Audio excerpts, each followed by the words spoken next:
secara konstitusi dia sah jadi presiden. Tapi bagi anak dia presiden pengkhianat. Gak ada urusan. Bagi saya, bagi yang lain nggak apa-apa. Dia presiden karena telah disahkan. Mau apa lagi Bapak? Kita udah berjuang, betul? Kita udah berjuang, udah turun ke jalan, udah demo. Tapi mau gimana lagi? Mau nggak mau ya harus terima. Tapi tetap bagi Bahar bin Smith, saya cap dia pengkhianat.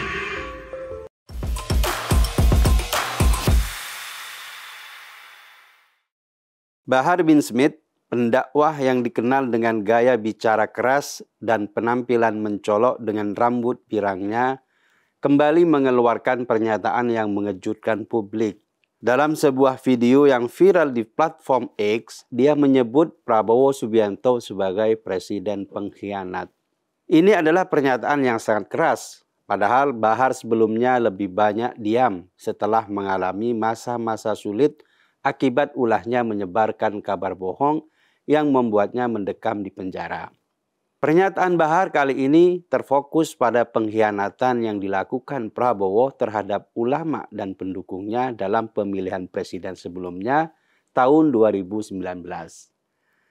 Meskipun Prabowo kini telah terpilih secara konstitusi sebagai presiden, Bahar tetap berpendapat bahwa tindakan politik Prabowo adalah bentuk pengkhianatan yang sulit dimaafkan.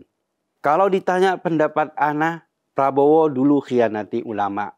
Tapi secara konstitusi, sekarang dia sah sebagai presiden, tapi bagi saya dia presiden pengkhianat. Bagi saya, nggak ada urusan, kata Bahar dalam video tersebut. Namun pernyataan Bahar ini menimbulkan pertanyaan, apa sebenarnya yang dimaksud dengan pengkhianatan tersebut? Sepertinya pernyataan Bahar itu berakar dari masuknya Prabowo ke dalam kabinet Jokowi.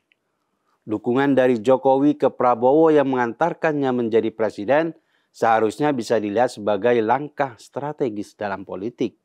Namun bagi Bahar, itu seakan mengkhianati semangat dan perjuangan yang selama ini diperjuangkan oleh kelompoknya. Pengkhianatan yang dimaksud Bahar tentu saja hanya sepihak. Ulama yang disebut Bahar itu juga ulama dari kalangan kelompoknya saja, bukan ulama dalam arti yang luas. Itu berarti Bahar sengaja mencomot nama ulama sebagai pembenaran atas permusuhannya pada Prabowo. Padahal Prabowo sebenarnya telah menjaga jarak dari kelompok Islamis yang toksik seperti 212 FPI di Pilpres 2024. Karena Prabowo ingin melumerkan polarisasi. Narasi Prabowo tentang pentingnya kerukunan elit dan elemen bangsa untuk menyongsong tantangan ke depan yang berat. Itu nggak akan bisa terwujud kalau Prabowo masih dalam aliansinya dengan kubu Islamis seperti Bahar. Di sisi lain, Prabowo memang backgroundnya seorang nasionalis. Tapi bukan berarti anti terhadap ulama. Buktinya, Prabowo merangkul NU dan Muhammadiyah yang juga banyak ulamanya. Tapi mereka ulama yang nasionalis. Gak seperti Bahar Smith dan Rizik. Jadi narasi Bahar Smith yang bilang Prabowo mengkhianati ulama itu narasi berbahaya yang ingin memecah belah saja. Bahar mungkin merasa dirinya berjasa dalam perjuangan Pilpres 2019. Tetapi dia nampaknya melupakan esensi dari politik itu sendiri yang bersifat cair dan fleksibel.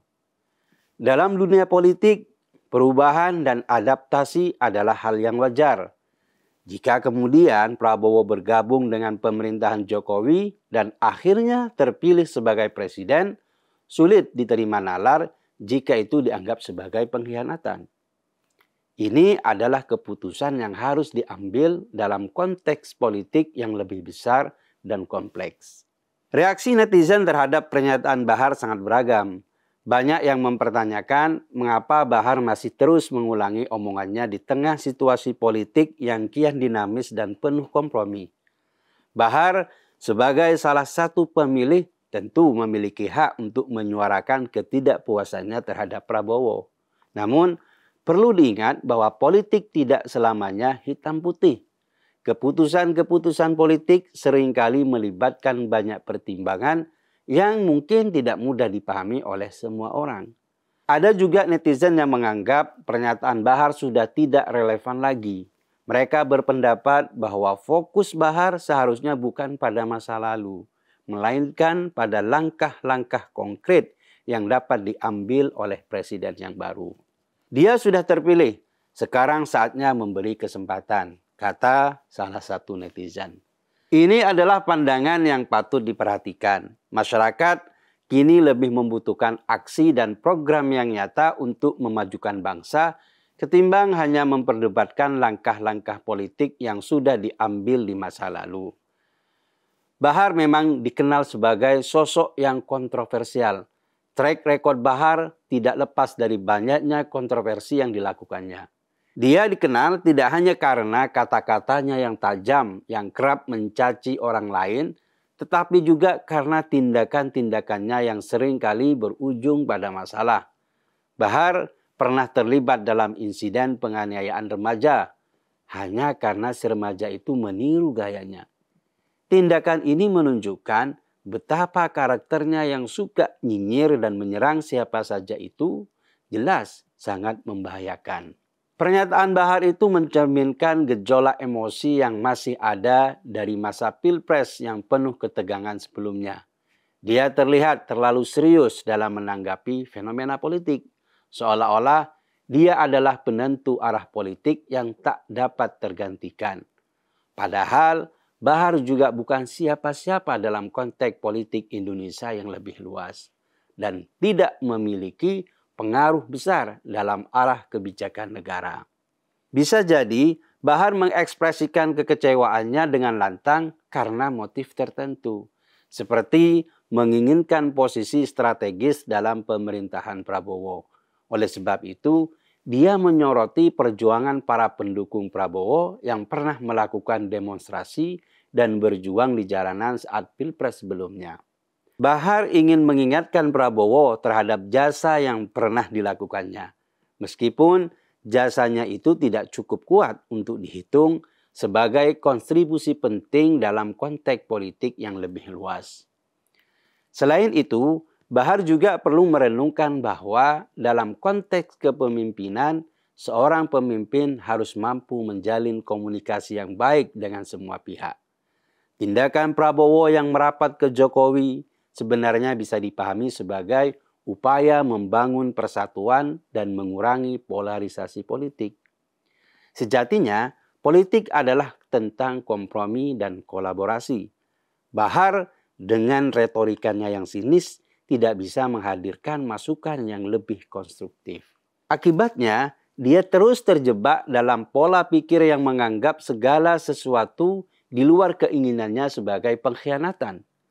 Bahar sebagai figur publik dan pendakwah seharusnya mengambil peran dalam membangun jembatan antara pemimpin dan masyarakat, bukan hanya menjadi suara skeptis yang menyoroti setiap langkah yang dianggap tidak sejalan dengan pandangannya. Dia bisa menyumbangkan pemikiran yang logis dan berguna bagi bangsa, daripada berkutat pada cacian dan makian yang tidak ada faedahnya. Semoga saja orang-orang tidak berpikiran sempit seperti Bahar. Politik adalah arena yang penuh dengan dinamika dan perubahan. Setiap pihak memiliki peran dan tanggung jawab untuk menciptakan iklim politik yang lebih baik. Ketika kritik disampaikan dengan cara yang konstruktif dan solutif, maka kita semua akan mendapatkan manfaat dari dialog yang lebih terbuka dan inklusif. Bahar mungkin perlu mengevaluasi cara berpikirnya dan mempertimbangkan bagaimana ia bisa berkontribusi lebih positif dalam perkembangan bangsa. Dalam situasi yang kian kompleks ini, masyarakat menginginkan pemimpin yang mampu menjalin komunikasi dengan semua lapisan masyarakat, memahami kebutuhan mereka, dan melibatkan mereka dalam proses pengambilan keputusan.